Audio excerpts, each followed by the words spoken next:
Hello everyone, আজকে আমরা ষষ্ঠ শ্রেণীর ভূগোল বিষয়ের যে বর্ধমান মিউনিসিপ্যাল হাই স্কুল থেকে প্রশ্নগুলি ছিল তা আলোচনা করব। তো 1 নম্বর দাগে বলা হয়েছে সঠিক উত্তরটি বেছে নিয়ে লেখো। 1 নম্বর দাগের প্রথম প্রশ্ন হলো, প্রদত্ত কোন গ্রহটি লাল গ্রহ নামে পরিচিত? পৃথিবী, মঙ্গল, বৃহস্পতি নাকি ইউরেনাস?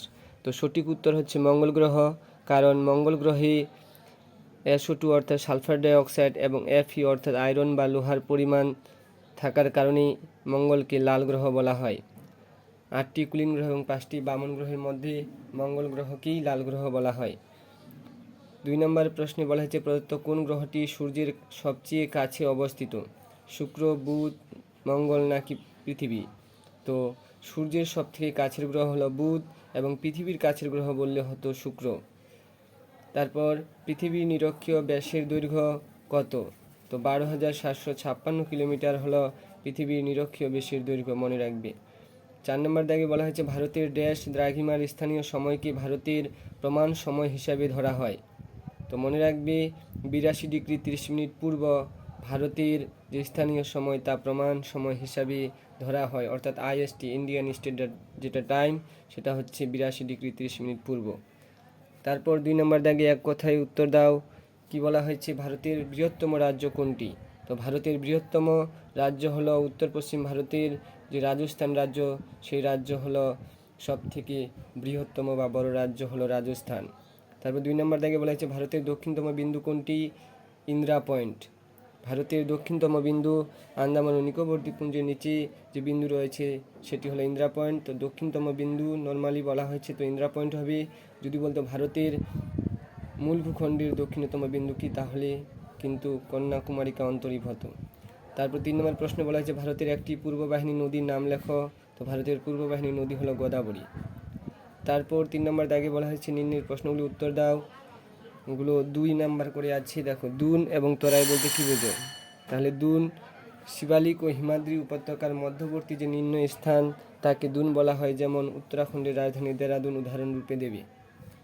দেখো, তোমাদের সহজের জন্য বই থেকে আমরা বলতে পারি।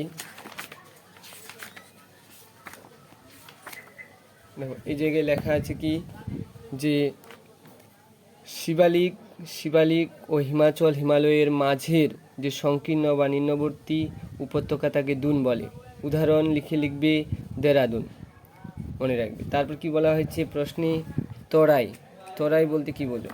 তো লিখবে যে শিবালিক হিমালয়ের পাদদেশের ঘন অরণ্যাবৃত যে অঞ্চল লক্ষ্য করা যায় তাকে তরাই বলে।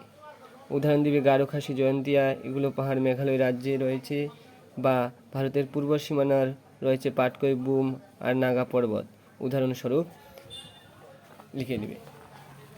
তারপরের প্রশ্ন কি বলা হয়েছে, যে পৃথিবীর কক্ষপথ ও পৃথিবীর কক্ষতল বলতে কি বোঝো? তো দেখো, তোমাদের বই সুন্দর করে দেওয়া আছে, এই জায়গা থেকে তোমরা অবশ্যই লিখে দিবে। দেখো, এই জায়গায় রয়েছে যে পৃথিবীর যে পথে সূর্যের চারিদিকে ঘুরে তা হলো পৃথিবীর কক্ষপথ। তো এই জায়গায় লিখে দেবে যে সমস্ত কাল্পনিক রেখা বা যে কাল্পনিক রেখা দেখতে পাচ্ছ, কাল্পনিক রেখা পৃথিবীর অক্ষ এবং কক্ষতল। তাহলে যে সমস্ত কাল্পনিক রেখা পৃথিবী বা যে পথে সূর্যের চারিদিকে ঘুরে তা হলো পৃথিবীর কক্ষপথ, এরকমভাবে লিখে দিবে। যে কাল্পনিক রেখা পৃথিবী যে পথে সূর্যের চারিদিকে ঘুরে তা হলো পৃথিবীর কক্ষপথ, এরকমভাবে উল্লেখ করে দেবে। তারপর বলা হয়েছে পৃথিবীর কক্ষপথ বলতে কি বোঝো এবং পৃথিবীর কক্ষতল। তো এই জায়গায় রয়েছে পৃথিবীর কক্ষতল। কক্ষপথ ও পৃথিবীর কেন্দ্র যে তলে রয়েছে তাকে কক্ষতল বলা হয়। পৃথিবীর অক্ষ কক্ষতলের সঙ্গে 66.5 ডিগ্রি কোণে হেলে থাকে। এটা তোমাদের MCQ বা SQ প্রশ্ন হতে পারে, ভালো করে মনে রাখবে। তারপরে বলা হয়েছে যে 4 নম্বর দাগে অক্ষরেখা এবং দ্রাঘিমারেখার মধ্যে 3টি পার্থক্য লিখো। তো তোমাদের বইয়ে সেরকম করে উল্লেখ করা নেই, ধারাবাহিকতা লেখা আছে, সেজন্য আমি তোমাদের এই বিষয়টি খাতা থেকে উল্লেখ করে দিচ্ছি। দেখো, এই জায়গায় সুন্দর করে লিখে দেওয়া হয়েছে যে পৃথিবীর অক্ষরেখা এবং দ্রাঘিমারেখার মধ্যে 3টি পার্থক্য। তো কোশ্চেন নাম্বার 4, প্রশ্ন নাম্বার 4-এ এটা ছিল যে অক্ষরেখা ও দ্রাঘিমারেখার মধ্যে 3টি পার্থক্য লিখো। দেখো, অ্যান্সার অ্যারো চিহ্ন দিয়ে লিখবে যে অক্ষরেখা ও দ্রাঘিমারেখা মধ্যে তিনটি পার্থক্য নিম্নরূপে তুলে ধরা হলো, দিয়ে একটু হাইফেন দিয়ে লিখবে বিষয়, তারপর অক্ষরেখা ও দ্রাঘিমা রেখা, তিনটা কলাম করতে হবে। 1 নাম্বার দিয়ে সংজ্ঞা লিখবে, যে সমস্ত কাল্পনিক রেখা উত্তর দক্ষিণে বিস্তৃত তাদের অক্ষরেখা বলে। দেখতে পাচ্ছ এটা আমাদের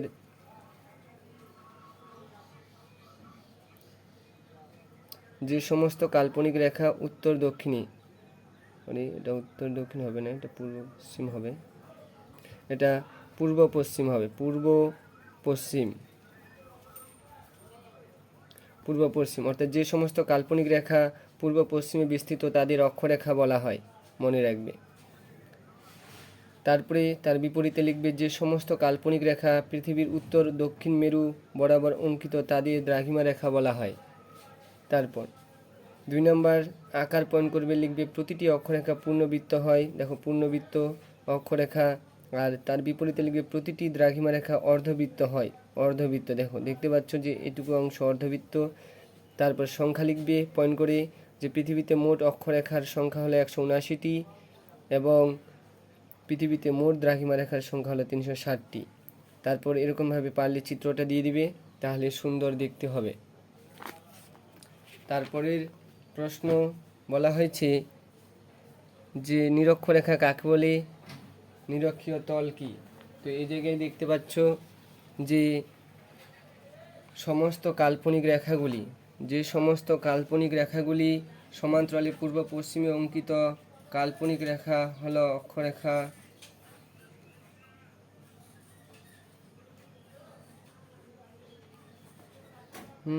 তাহলে কি বলা হলো, যে সমস্ত কাল্পনিক রেখা বা নিরক্ষরেখার সমান্তরালে পূর্ব পশ্চিমে অঙ্কিত কাল্পনিক রেখাগুলোকেই অক্ষরেখা বলা হয়।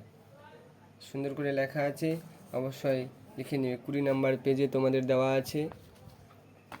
তারপরে বলা হয়েছে কি নিরক্ষীয় তল কি। তারপরের পেজেই দেখতে পাচ্ছ যে নিরক্ষরেখা যে তল বরাবর রয়েছে তাকে নিরক্ষীয় তল বলা হয়। সুন্দর করে দিয়ে দিবে, পৃথিবীর অক্ষ 90 ডিগ্রি কোণ করে আছে, এটাও মনে রাখবে। তারপরে বলা হয়েছে নিম্নের প্রশ্ন উত্তর দাও। দেখো 5 নম্বরের প্রশ্ন, এটা একটু বড় করে লিখতে হবে, তোমাদের বই থেকেই বলে দিচ্ছি।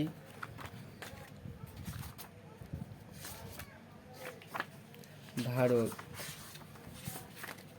দেখো এই জায়গায় লেখা আছে গঙ্গা নদী। আমরা জানি উত্তরাখণ্ডের রাজধানী উত্তরাখণ্ডের যে গঙ্গোত্রী হিমবাহ গোমুখ থেকে গঙ্গা নদীর উৎপত্তি। তাহলে দেখো 1 2 3 4 এই সমস্ত পয়েন্টগুলো উল্লেখ করে দিলেই হয়ে যাবে।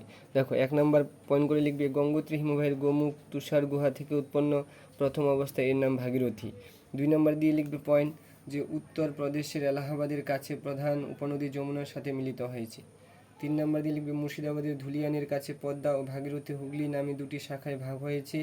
4 নম্বর দিয়ে লিখবে, প্রধান শাখাটি পদ্মা নামে বাংলাদেশে এবং অপরটি ভাগীরথী হুগলি নামে পশ্চিমবঙ্গের উপর দিয়ে প্রবাহিত হয়ে বঙ্গোপসাগরে মিশেছে। তো এই ছিল এটা গঙ্গা নদীর উৎপত্তি হিসাবে উত্তর। তারপর দেখো এই যে উত্তরাখণ্ড রাজ্য, সেই উত্তরাখণ্ড রাজ্যের গঙ্গোত্রী হিমবাহ থেকে গঙ্গা নদী বের হয়ে আস্তে আস্তে আস্তে বাংলাদেশে ঢুকে পড়েছে পশ্চিমবঙ্গের পর।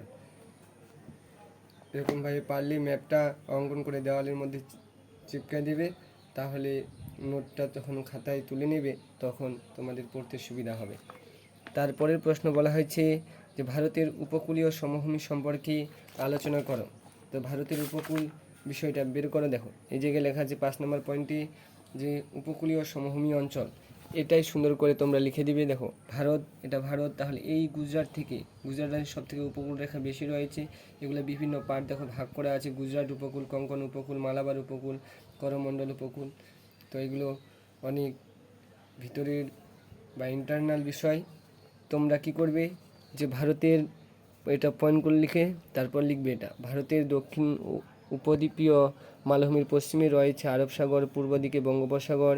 এই দুটি সাগরের তীর বরাবর গড়ে উঠেছে ভারতের উপকূলীয় সমভূমি। পশ্চিমঘাট পর্বতমালা এবং আরব সাগরের মধ্যবর্তী অংশ পশ্চিম উপকূলীয় সমভূমি এবং পূর্বঘাট পর্বতমালা বঙ্গোপসাগরের মধ্যবর্তী অংশ পূর্ব উপকূলীয় সমভূমি নামে পরিচিত।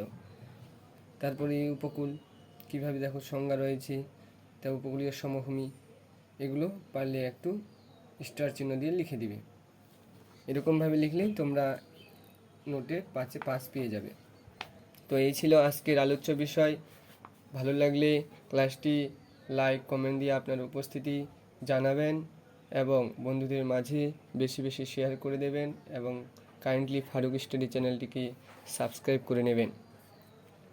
বাই, ভালো থাকুন, নিজের খেয়াল রাখুন।